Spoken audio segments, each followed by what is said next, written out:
Triple R news. Shri Lakshmi Narasimhaswamy దేవాలయ అభివృద్ధికి కృషి చేయాలి అని మహబూబ్ నగర్ ఎమ్మెల్యే యొన్నం శ్రీనివాస్ రెడ్డి అన్నారు.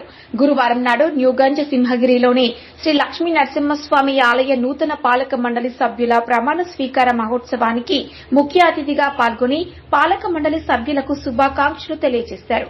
అనంతరం ఆయన మాట్లాడుతూ మహబూబ్ నగర్ పట్టణంలోని శ్రీ లక్ష్మీ నరసింహస్వామి దేవాలయం ఎంతో ప్రాముఖ్యత, విశిష్టత, అన్ని పండుగలను ఘనంగా జరుపుకునే ఆనవాయితీతో జరుపుకోవడం గొప్ప విషయమని, ఇలాంటి దేవాలయాన్ని కాపాడుకొని భక్తులకు ఎలాంటి అసౌకర్యం కలగకుండా భక్తి కార్యక్రమాలు చేయాలని ఆయన సూచించారు. అభివృద్ది చేసుకోవాల్సిన అవసరం ఎంతైనా ఉందని ఆయన అన్నారు. ముందుగా ఆలయ ప్రధాన అర్చకులు పలుకూరు తిరుమలాచార్యులు ఆలయ కమిటీ సభ్యుల చేత ప్రమాణ స్వీకారం చేయించారు.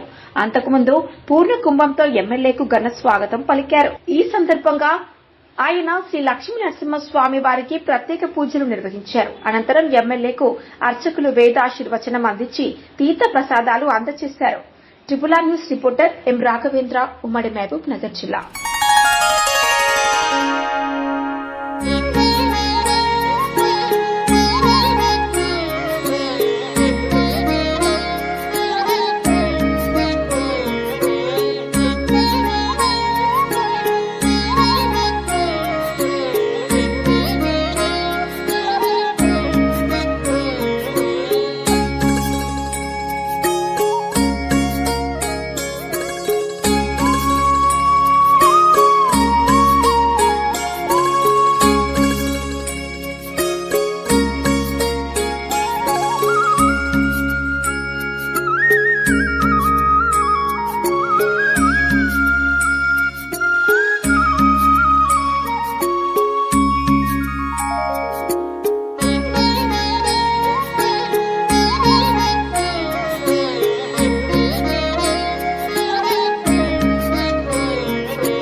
వందలాది మంది శ్రీరామనవమి రోజు, అలాగే శివరాత్రి రోజు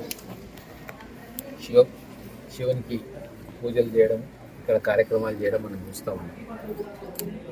గతంలో కోనేరు ఉండేది, అది ఈరోజు కొడుకుపోయింది. ఈ దేవాలయం డెవలప్మెంట్ చేయాలని చెప్పి చుట్టుముట్టు ప్రాంతాల ప్రజలందరికీ కూడా ఎంతో కోరికగా ఉంది.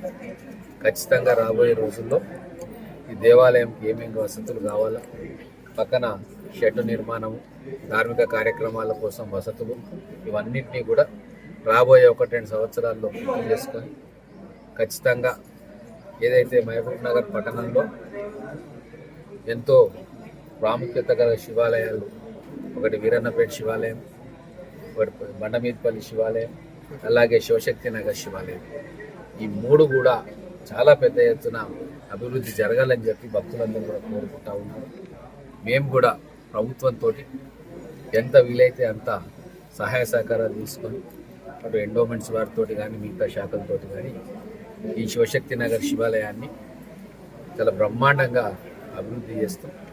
ఇందులో ఈ శివశక్తి నగర్ ప్రజలు కావచ్చు, ఈ చుట్టుముట్టు ప్రాంతాల పాతపాలెంలో మిగతా కాలనీల్లో ఉన్న ప్రజలు కావచ్చు, మహబూబ్నగర్ పట్టణ ప్రజలు కావచ్చు, మీరందరూ కూడా పాల్పంచుకోవాలి, భాగస్వాములు కావాలి అని చెప్పి మిమ్మల్ని ఆహ్వానిస్తూ కొత్తగా నియమితులైన ధర్మకర్తలు